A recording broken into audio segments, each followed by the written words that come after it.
web je nedostupný, vracia error 500, tak čo sa udeje s pozíciami? Spadnú vám okamžite, alebo to chvíľku vlastne vydrží, kým tie pozície nespadnú? V tomto videu si ukážeme, ako to je a na čo si treba dať pozor.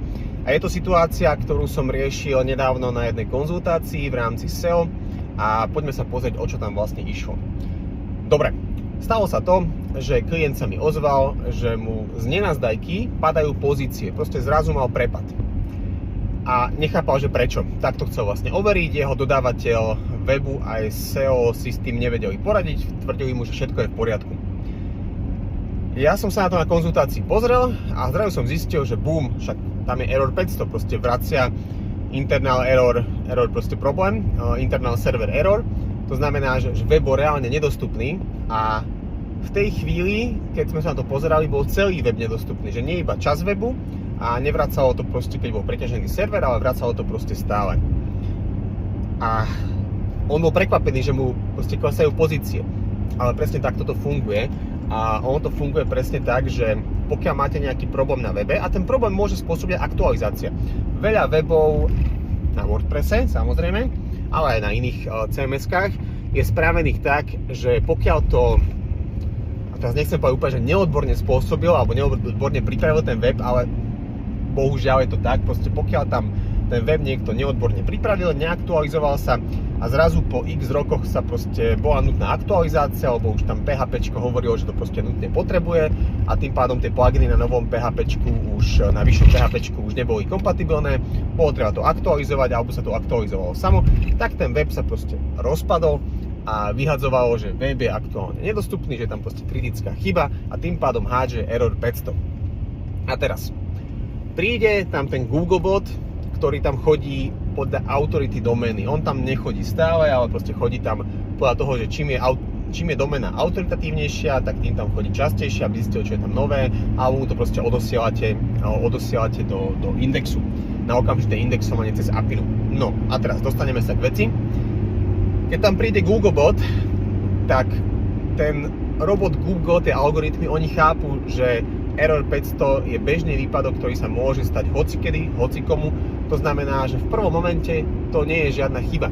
On chápe, že to je krátky výpadok, mal by byť teda krátky, takže tým pádom v prvom momente sa nedieje absolútne nič.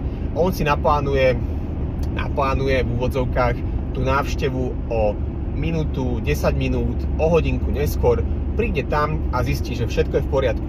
Ale keď ten problém pretrváva, tak opäť si povie, že dobre, tak znížim frekvenciu, nebudem sem chodiť, prišiel som sem 2-3 krát, stále vyhadzuje error 500, tak dneska to už skúšať nebudem, prídem tam napríklad zajtra. Pokiaľ tam príde zajtra, tak pokiaľ ten výpadok trvá 1 aj 3 dní, tak už môžete očakávať mierny pokles pozícií. V tomto momente ešte ten Google robot si povie, že OK, tak prišiel som sem po dni, po 2 dňoch, stále nám tam ukazuje error 500, tak skúsim to neskôr. Pokiaľ ten výpadok už trvá naozaj viac ako 3 dní, 4, po prípade týždeň, tak Google si už povie, že OK, tu už je nejaký proste vážny problém, ja sem už nebudem chodiť nejako často a už aj tie pozície budem znižovať, po prípade ich úplne vyhodím z indexu, aby sa užívateľom nestalo to, že prídu na webovú stránku, kde je permanentne error 500, to znamená, že permanentne je tá stránka nedostupná. A teda, kedy môžete očakávať prepad pozícií? Ten jeden deň alebo tie hodiny, pokiaľ máte error 500, tak nič sa ešte nedieje.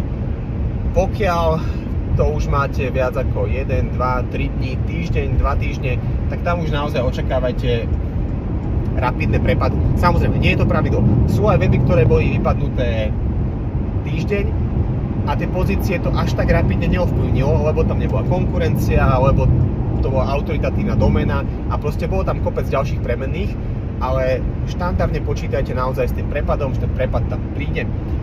A teraz, ten prepad sa ešte pýtate, že tak ako rýchlo to naštartujem naspäť. Je to individuálne, je to veľmi individuálne. Niekedy sa to naštartovalo, ako tie pozície naspäť prišli do týždňa, do 2 týždňov. Videl som weby, ktorým to trvalo 3 mesiace alebo pol roka, ale tam to skôr záviselo od tých aktivít, čo sa robilo. To znamená, že je súbor aktivít, ktorými to dokážete ako keby zvrátiť, ale tie aktivity samozrejme stoja peniaze alebo čas toho špecialistu. A pokiaľ si poviete, že až počkám, však Google na to sám prídeš na stránke aktívne a počkám, nebudem robiť nič, nebudem nikoho platiť, tak naozaj som videl prípady, keď aj do pol roka sa to nevrátilo a tie weby proste už boli prepadnuté a doteraz tie weby nemajú ani pozície, ani vlastne objednávky, ktoré predtým mali. Naozaj závisí to a hlavne to závisí od toho, že pokiaľ máte konkurenciu, tá konkurencia robí, to znamená, že ona vás predbieha. A pokiaľ vy nič nerobíte, poprípade niečo pokazíte alebo niekto vám to pokazí, tak tá náprava niekedy môže byť taká, že už ani nedobehnete tú svoju konkurenciu. Závisí od toho, koľko času, úsilia a peniaz do toho investujete, aby ste naozaj dobehli tú konkurenciu a zvrátili tú negatívnu situáciu s tým Error 500, poprípade aj negatívnu situáciu iba s tým, že si proste nerobíte aktivity. Lebo to nefunguje tak, že vy teraz nič nerobíte 2 roky a myslíte si, že konkurencia tiež nič nerobí a že vy stále budete prvý. Veľa ľudí ako keby čerpá z takého spomienkového optimizmu, že však ja som bol prvý 10 rokov a budem prvý aj ďalších 10 rokov bez toho, aby som musel niekomu niečo platiť, ale bohužiaľ takto nefunguje a v dnešnej dobe, pokiaľ vy niečo nerobíte, tak konkurencia na tom môže makať a predbehnúť vás okamžite. A vy si poviete, že dobre, ale konkurencia má tržby 10 000 a ja mám 10 miliónov. Áno, ale pokiaľ vy úplne, že katnete, že odstrihnete online a performance a nebudete robiť nič a budete spoliehať na obchodiakov, tak tá doba sa môže tak zmeniť, že za 2 roky vy budete mať tých 10 000 a tá konkurencia, čo mala 10 000, bude mať tých 10 miliónov a zoberie vám všetky objednávky. A hlavne, keď sa spoliehate povedzme na štátne objednávky alebo proste na ľudí, ktorí sedia na úrade a ktorí sú tam 100 rokov a sa spoliehate, že tam budú ďalších 100 rokov a budú to brať od vás. OK, dobre, to je všetko k tomuto videu. Vidíme, počujeme sa v ďalšom videu. Pokiaľ sa vám to páčilo, dajte like, dajte odber a pokiaľ by ste mali záujem, neváhajte sa mi ozvať aj ohľadne konzultácií, kde môžeme prebrať všetky tieto situácie a ukážem vám, ako to funguje a čo robiť, keď máte takéto problémy a keď proste tá vaša organika neperformuje, poprípade aj keď social Google neperformuje, tak na to máme špecialistky Michal Gale, Svetlanu Durčákovú, ktorá sa s vami rada spojí cez online konzultáciu a prejde s vami vaše problémy, ktoré máte v účtoch a v kampaniach. Dobre,